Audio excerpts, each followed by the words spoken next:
तो क्या माने कि ये जो है एक तरह से एक नई कंपनी का मुंबई माफिया में, मुंबई अंडरवर्ल्ड में उदय होने जा रहा है। आपके नाम के साथ में क्या उसे हम एसएस कंपनी के रूप में पहचानेगी दुनिया? ऐसा है कि ये नई कंपनी या ये नई ऑर्गेनाइजेशन जो है ये तो ऑलरेडी पैदा हो चुकी है। ये आज नहीं, मेरे ख्याल से आज 7-8 महीने हो चुके हैं। सिर्फ ये है कि उसको एक अलग स्वरूप दिया गया था। उस वक्त भरत नेपाली के नाम से हम लोगों ने शुरुआत किया है, लेकिन ये है कि कहीं ना कहीं किसी न किसी रूप से इसके पीछे जो था, जो फोर्स थी, वो मैं ही था। और आगे जाकर के शायद हमारे आपस में एक डिसीजन हो चुका है, मतलब एक आपस में हमने तय कर लिया है कि अब जो है, अब इसी नाम से या इसी रूप से जो है इस कंपनी को जाना जाएगा। तो कौन कौन होंगे एसएस कंपनी में? आपके अलावा कितने और लोग ऐसे हैं जो कि अन्य गिरोहों से आपके साथ शामिल हुए हैं? अन्य गिरोह में से कहेंगे तो भरत नेपाली खुद ही है हमारे साथ, दूसरा है विजय शेट्टी, और उसके अलावा अब एक नया हमारा साथी बन गया है जो पहले हमारे साथ ही था, आज फिर से जुड़ रहा है, वो है बंटी पांडे। आपने बंटी पांडे का नाम लिया। जिस तरह से वियतनाम में उसकी गिरफ्तारी हुई और हिंदुस्तान ले जाया गया जी, किसका हाथ लगता है? कैसे हुआ ये सब? क्या जानकारियां हैं आपके पास? जहाँ तक मुझे पता है ये तो सीबीआई और इंटरपोल की जो है वो बहुत लंबी ऑपरेशन है, जो आज शुरू नहीं हुई है, काफ़ी समय से शुरू हो चुकी है, और उसी के तहत वो उनकी गिरफ्त में आ गया था। ऐसी सूचना थी कि उनका जो नकली नाम का पासपोर्ट है, उस पासपोर्ट में कुछ समस्याएं आई जिसकी वजह से उनका नाम जो है हिंदुस्तान की एजेंसीज को पता है। ये ज़रूर मुमकिन है, ये ज़रूर मुमकिन है, क्योंकि इस पासपोर्ट के बारे में इसकी खबर जो है वो छोटा राजन को भी थी, और बंटी जो है वो छोटा राजन से अलग ज़रूर हुआ था, तो कहीं ना कहीं ये इन्फॉर्मेशन कहीं काम आई होगी। तो आपका इशारा मेरे ख्याल से छोटा राजन की तरफ है कि उन्होंने इसकी सूचना जो है वो भारतीय एम्बेसी को या मुमकिन है, क्योंकि इतना तो जानकारी हमें ज़रूर है कि ये 1 साल से ये ऑपरेशन चल रहा है इसको वापस लाने के लिए, और ये 1 साल की मेहनत के बाद में इन लोग बंटी को इंडिया वापस लाने में कामयाब हुए हैं। जो ये आपका सिंडिकेट बना है, जी। इसे एक कंपनी नहीं कहा जा सकता, तो ये इसका मतलब हो गया कि एक सिंडिकेट है। जी। ये जो माफिया सिंडिकेट है, ये पहले क्या क्या ऐसे काम कर चुका है जिनको की पहचाना जा सकता है माफिया के इतिहास के रूप में पिछले 1 साल, 4 साल या 6 साल में? नहीं, हम तो समझ लीजिए 1 साल ही हुआ है, लेकिन 1 साल में हम ये ज़रूर क्लेम कर सकते हैं कि जमीम शाह नेपाल, उसके बाद में शाहिद आज़मी बॉम्बे, और आखिरी जो था वो फरीद तानाशाह जो छोटा राजन गिरोह से संबंध रखता था। इन सारे ऑपरेशंस में हमारे हाथ है, हमारे सिंडिकेट का हाथ है। इन तीनों को मारने की वजह क्या थी, अलग अलग बता पाएंगे? जमीम शाह के बारे में तो ये मेरे ख्याल से काफ़ी चर्चित है, और सबको पता है कि ये नकली इंडियन करेंसी नोट के काम करता था, और आईएसआई का ऑपरेटिव था जो नेपाल बेस्ड था, नेपाल से बेस होकर के ये काम कर रहा था, और वहाँ से जो है घुसपैठ जो है, घुसपैठ को ये सपोर्ट करता था आईएसआई के लिए, ताकि ये लोग इंडिया आए और इंडिया आकर के अपने टेरर ऑपरेशंस को कंडक्ट कर सके। और उसके बाद रही शाहिद आज़मी की बात, मैं ये फिर से दोहराना चाहता हूँ, एक ज़ाती तौर पर मुझे किसी एडवोकेट या किसी लॉयर से कोई दुश्मनी या कोई गिला नहीं है, लेकिन शाहिद आज़मी ने 100 से ऊपर केसेस ऐसे लिए थे जो सब टेरर रिलेटेड आउटफिट्स या इंडिविजुअल से कनेक्टेड थे, जुड़े हुए थे। अगर उसने कुछ लोगों के लिए अगर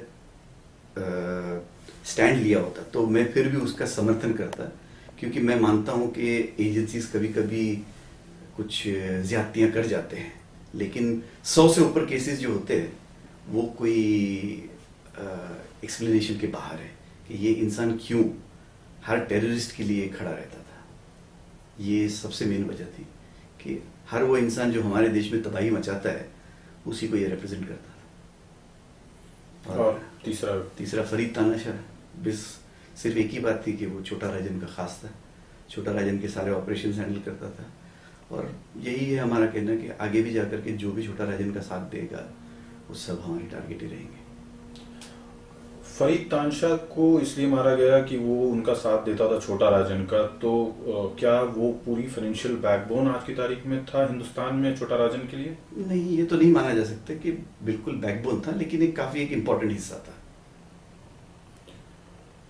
छोटा राजन गिरोह में फूट पड़ने का मुख्य रूप से कारण क्या बना? ये बार बार खबर आती है कि जो छोटा राजन के सबसे विश्वस्त लोग थे उनसे ही उसने बात करना बंद कर दिया था या उन पे शक करने लगा था। क्या मतलब है उसके बारे में? अभी तक चीजें साफ नहीं हुई हैं। जहां तक मैं समझता हूँ, ये इंसान एक बहुत ही इनसिक्योर और कॉम्प्लेक्स इंसान है। जैसे एक इंसान की तरक्की होती है, किसी का ग्रोथ होता है, जब वो किसी लेवल पर पहुंचता है और जब उसको लगता है कि ये इंसान उसके लिए एक थ्रेट बन जाता है या उसके बराबरी पे आ जाता है, उसकी बराबरी से आगे निकलने की क्षमता रखता है, तो उस वक्त जो है वो इनसिक्योर हो जाता है। और दूसरी बात है आर्थिक। जैसे किसी और ने अगर उससे आगे की तरक्की कर ली आर्थिक रूप से, तब भी वो एकदम इनसिक्योर हो जाता था। ये इनसिक्योरिटी है।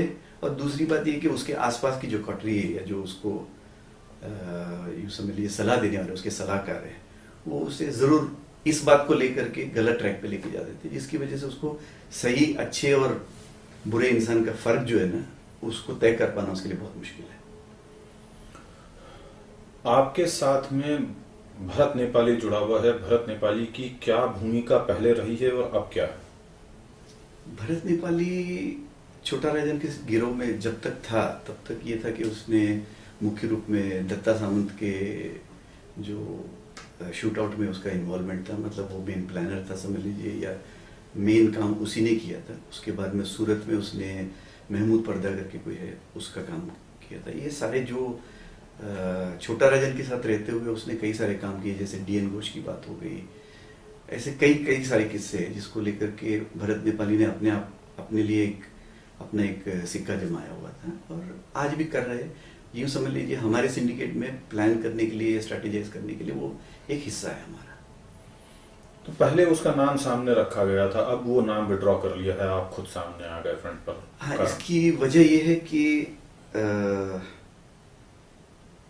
हमने आपस में एक डिसीजन लिया था कि शुरुआती तौर पर जो है भरत नेपाली को ही हम फ्रंट पे रखेंगे। हालांकि मेजर प्लान या मेजर स्ट्रैटेजी जो ले डाउन करने वाला इंसान था वो मैं ही था। मैं और विजय शेट्टी जो है हम मिलकर के जो है हम लोगों ने मेजर रोल प्ले किया था। लेकिन कहीं ना कहीं जाकर के हमें ऐसा लगा कि कहीं पावर का दुरुपयोग ना हो जाए किसी एक इंसान को आगे रखकर। इस वजह से जो है हमने एक आपस में एक म्यूचुअल डिसीजन ले लिया कि अब जाके आगे से जो कुछ भी होगा वो उसके फोरफ्रंट पे मैं ही रहूंगा। आपने कभी ये बात कही थी कि छोटा राजन का जो देश प्रेम था वो असल में दिखावा था, छलावा था, और आपका जो देश प्रेम है वो सही है। हम क्यों माने कि आपका जो देश प्रेम है वो सही है? नहीं, हम ये नहीं कहेंगे सही या गलत है, लेकिन मैं जिस बैकग्राउंड से आता हूँ मुझे कभी भी ज़रूरत पड़ी ही नहीं थी कि मैं अंडरवर्ल्ड के साथ जुड़ जाऊँ या इन किसी किस्म की गिरोह के साथ में जुड़ जाऊँ। मेरी इनके साथ जुड़ने की सिर्फ एक ही वजह थी, जो 93 में बॉम्ब ब्लास्ट हुए उसके बाद में मुझे ऐसा लगा कि ये इंडिपेंडेंटली एक ऐसी फोर्स खड़ी कर सकते हैं जो इसका टक्कर दे सकते हैं। और उसके बाद में जितने वर्ष मैं उनके साथ रहा, मैं बिल्कुल ऑनेस्टी के साथ में, लॉयल्टी के साथ में उनके साथ सिर्फ इसलिए रहा कि मैं चाहता था कि ये एक फोर्स हो जो इफेक्टिवली इनको टक्कर दे सकती है। और उसके बाद जब मुझे लगा कि ये कमर्शियल बन गए, तब मुझे लगा कि ये चीज़ों को मुझे अपने हाथ में लेना पड़ेगा, क्योंकि मुझे एक विश्वास है कि मेरा जो देशभक्ति का जो जज्बा है उसके पीछे कोई पर्सनल गेन नहीं है।